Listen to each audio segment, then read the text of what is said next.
Study IQ IAS, आपका selection हमारा mission. प्रधानमंत्री मोदी जी हैदराबाद की पब्लिक रैली में कुछ ऐसी बातें करते हैं जो वो कोविड-19 के दौरान कहा करते थे और इसी की वजह से पूरे देश के जनता का कान खड़ा हो जाता है, क्योंकि किसी भी देश के प्रधानमंत्री का पीस टाइम में इस तरीके की बात करना, जो बातें कोविड-19 जैसे सिचुएशन में, जिस सिचुएशन में पूरा दुनिया और पूरा देश सफर कर रहा था, उस तरह की बातें अगर वापस की जा रही हो तो लोगों के लिए टेंशन लेने वाली बात होगी ही होगी। और वही प्रधानमंत्री मोदी जी कुछ ऐसी बातें जैसे कि कह रहे हैं कि वर्क फ्रॉम होम को रिवाइव करो। कोविड-19 में जैसे हम घर पे रह के काम कर रहे थे, वैसे ही अब वापस से करना शुरू करना चाहिए। ऑफिस ट्रैवल कम करो, विदेश यात्रा कम करो। खैर, वो अपनी विदेश यात्रा कम करें या ना करें, पर हमें जरूर कह रहे हैं कि विदेश यात्रा कम करो। शादी अगर कर रहे हैं आप तो फिर सोना मत खरीदिए, क्योंकि सोना खरीदिएगा तो इससे भारत को नुकसान होगा। विदेश यात्रा कीजिएगा तो भारत को नुकसान होगा। अगर आप पर्सनल व्हीकल का इस्तेमाल कर रहे हैं तो उससे भारत को नुकसान होगा। फर्टिलाइजर, खाद का इस्तेमाल अगर आप ज्यादा कर रहे हैं तो उससे भारत को नुकसान होगा। तो ये जो बातें हैं जो प्रधानमंत्री के द्वारा की जा रही हैं, और ये कहा जा रहा है कि अगर ऐसा भारत की जनता ने नहीं किया तो भारत एक बहुत बड़े आर्थिक संकट में फंसने वाला है। तो ये क्या मुद्दा है, किस तरीके से, क्यों इस तरह की बातें की जा रही है, ये आज की सेशन में हम देखेंगे। तो hello and welcome, this is study IQ एंड आई एम प्रशांत झा। कैसे हैं आप सब?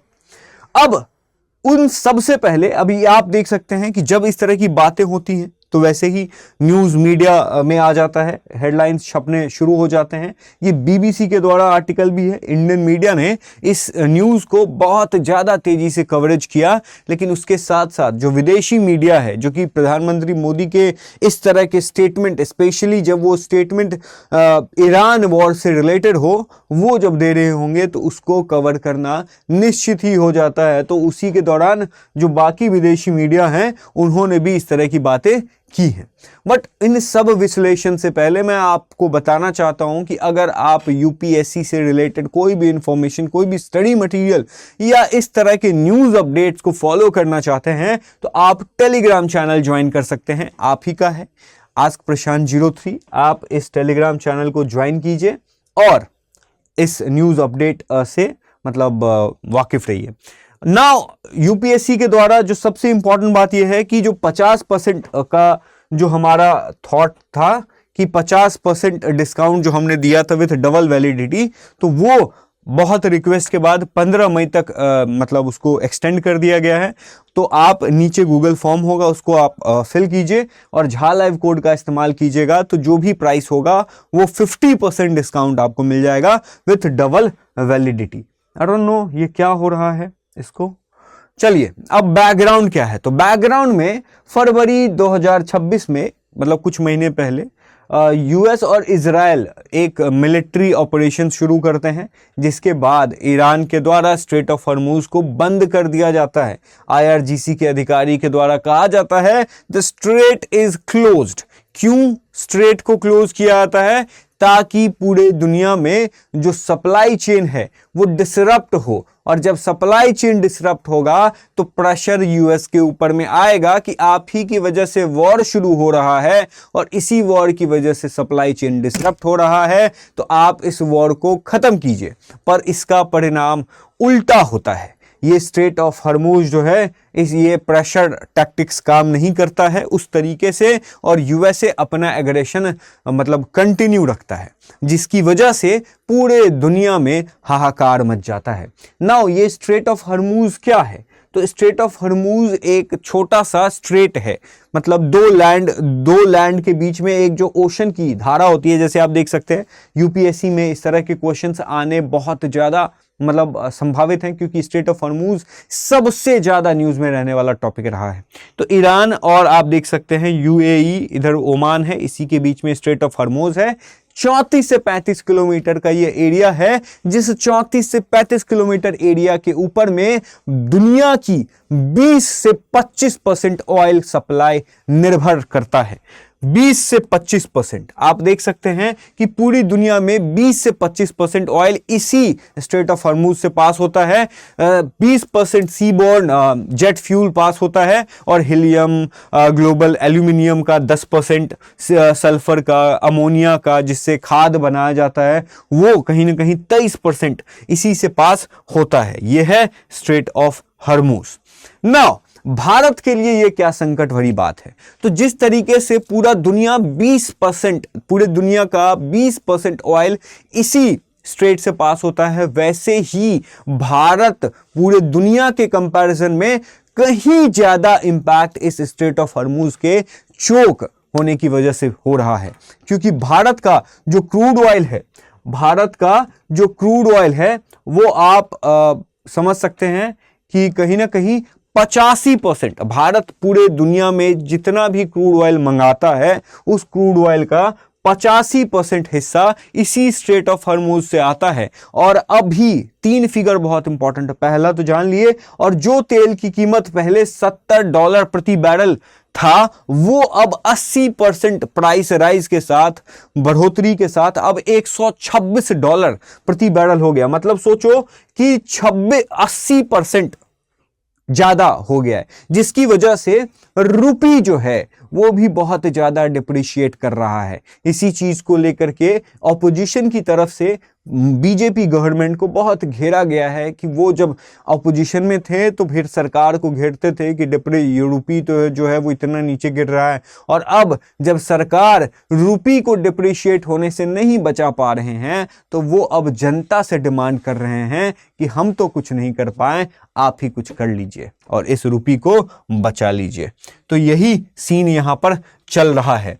इसके साथ जो ऑयल कंपनीज हैं, जो सरकारी ऑयल कंपनीज हैं, अब देखो इन्फ्लेशन, अगर क्रूड ऑयल अगर महंगा हो रहा है तो फिर इन्फ्लेशन बढ़ेगा। ऑलरेडी इन्फ्लेशन बढ़ रहा है, ठीक है, इलेक्शन का टाइम आ रहा था, तो फिर इस तरह के मुद्दों को कैसे डिस्कस करते। इसी वजह से आप यहां देख सकते हैं कि इसके ऊपर में ज्यादा स्टेप लिया नहीं गया। लेकिन जो बड़ी से बड़ी जो सरकारी कंपनियां हैं, सरकारी कंपनियां कैसी, तो आईओसी, बीपीसीएल, एचपीसीएल, जो तीनों सरकारी कंपनियां हैं, इन सरकारी कंपनियों को रोजाना 1600 से 1700 रुपए नहीं, 1600 से 1700 करोड़ रुपए का नुकसान हो रहा है। अगर 10 हफ्ते की बात करें तो सारे सरकारी कंपनियों को मिला करके, मतलब एक तरीके से कंबाइंड इनका बात करें तो 10 वीक में 1 लाख करोड़ से ज्यादा का नुकसान हो चुका। मतलब 1 लाख करोड़ ऊपर से देना पड़ रहा है। जितना पहले हमें लगता था, अब वो 1 लाख करोड़ ज्यादा हमें खर्च करना पड़ रहा है क्रूड ऑयल को इंपोर्ट करने में। और ये सरकार थोड़ी बहुत एक्साइज ड्यूटी को कम करके थोड़ा बहुत रिलैक्स प्रोवाइड कर रहा है, लेकिन ये बहुत बड़ी बात नहीं है। ये बात थी क्रूड ऑयल की। अब बात करते हैं सोने की। सोने वाला सोना नहीं, सोना वाला सोना, दोनों तो एक ही होता है। खैर, सोना क्यों इंपॉर्टेंट है? तो देखो, जिस तरीके से हम जानते हैं कि भारत पूरे दुनिया का सबसे ज्यादा गोल्ड इंपोर्ट करता है। हमारे देश में सोने की वैल्यू दिन प्रतिदिन बढ़ती जाती है, और जो हमारा देश है वो सोने के प्रति बहुत आकर्षित रहता है, चाहे सोने वाला सोना हो या सोना वाला सोना हो। ठीक है, अब देखो जिस तरीके से ऑयल क्राइसिस बढ़ेगा, गोल्ड इंपोर्ट बढ़ेगा, अब अगर हमें ऑयल भी खरीदना हुआ गल्फ कंट्रीज से, तो फिर हम ऑयल भी कैसे खरीदते हैं? डॉलर देते हैं, और डॉलर से हम उस ऑयल को खरीदते हैं। पेट्रो डॉलर जो ये हुआ था, उसी तरीके से गोल्ड खरीदना हुआ तो डॉलर देते हैं, तब जो है हमें गोल्ड मिलता है, इंपोर्ट करते हैं। लेकिन डॉलर तो हमारा करेंसी है नहीं, हमारा करेंसी है रुपी, तो हम फिर डॉलर कैसे खरीदते हैं? तो रुपी दे देते हैं और डॉलर खरीद लेते हैं, जिसकी वजह से रुपी जो है वो डिप्रिशिएट होता है। और सोने को लेकर के, क्रूड ऑयल को लेकर के, तो मोदी जी नहीं कह रहे हैं कि भाई, थोड़ा बहुत कह रहे हैं कि भाई ऑफिस कम जाया आया करो, घुमा कम वम करो, ठीक है, गेड़िया वेड़िया मत मारो। बट फिर भी जो क्रूड ऑयल है ना, उसके ऊपर में किसी देश की इकोनॉमी है, क्योंकि वो एक तरीके से चॉइस नहीं है, वो एक तरीके से नेसेसिटी है।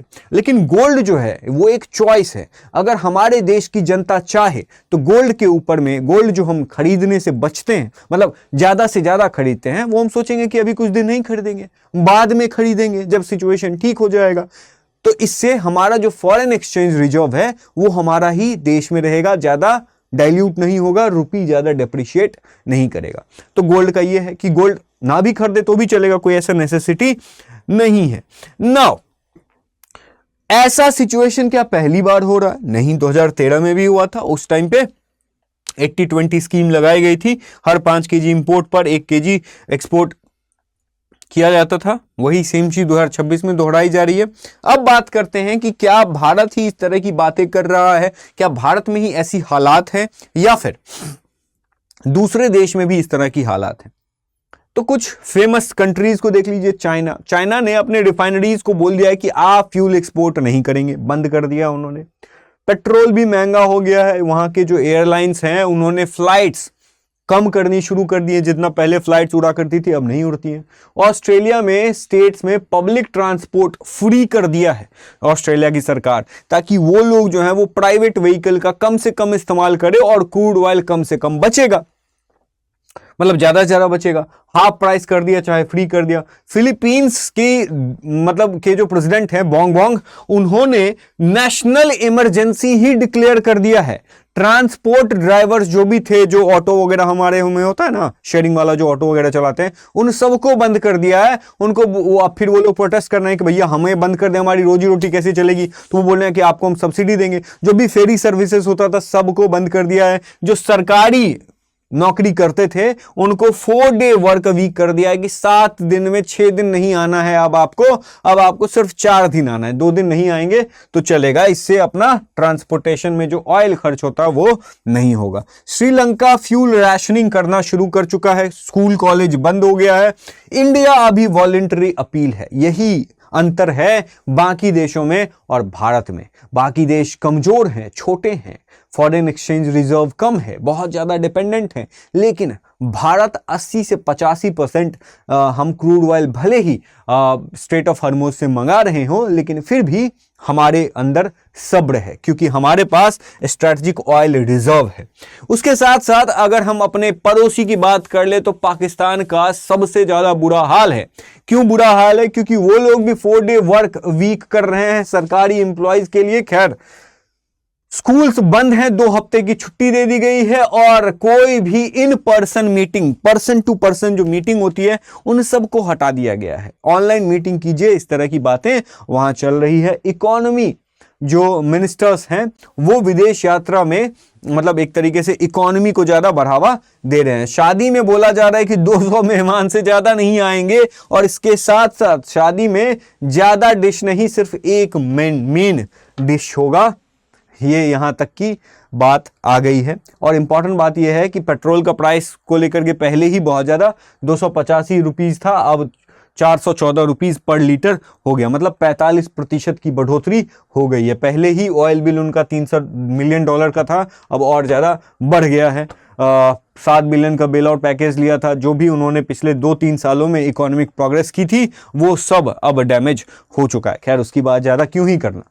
6.77 लाख करोड़ असली डैमेज का स्केल। इंडिया में अब क्या हो रहा है कि इसकी वजह से हमारा जो 174 बिलियन डॉलर, मतलब अब हमारा जो इंपोर्ट है वो 22% तक पहुंच गया है। इंपोर्ट 22% पहुंच जाने का मतलब क्या है कि जितना भी सामान हम भारत के बाहर से इंपोर्ट करते हैं उसमें बहुत सारा सामान होता है, फसल होता है, कपड़े होते हैं, इलेक्ट्रॉनिक्स होता है, उसके बाद टेक्नोलॉजी होती है और क्रूड ऑयल भी होता है। तो क्रूड ऑयल का इंपोर्ट हम 22% कर रहे हैं। मतलब सोचो कि अपने इंपोर्ट का एक बहुत बड़ा चंक हम क्या कर रहे हैं, हम इसी में क्रूड ऑयल के ही इंपोर्ट में कर रहे हैं। 30 बिलियन हम जो है वो खर्च कर चुके हैं अभी तक क्रूड ऑयल को खरीदने में। मतलब क्या है, मतलब भारत के पास 728 बिलियन डॉलर्स जो थे वो फॉरेन एक्सचेंज रिजर्व थे। ये फॉरेन एक्सचेंज रिजर्व का मतलब ये है कि 728 बिलियन डॉलर जो है वो इंडिया की गवर्नमेंट खरीद के रखती है अपने पास, कि कल को अगर रुपी को डिप्रिशिएट होने से बचाना होगा तो हम इसका इस्तेमाल करेंगे। डॉलर हम फेंकेंगे और रुपीज हम खरीदेंगे। तो अगर हम डॉलर मार्केट में देंगे और रुपीज मार्केट से उठाएंगे, समझ में आ रहा है, तो रुपी का जो अमाउंट है वो कम होगा।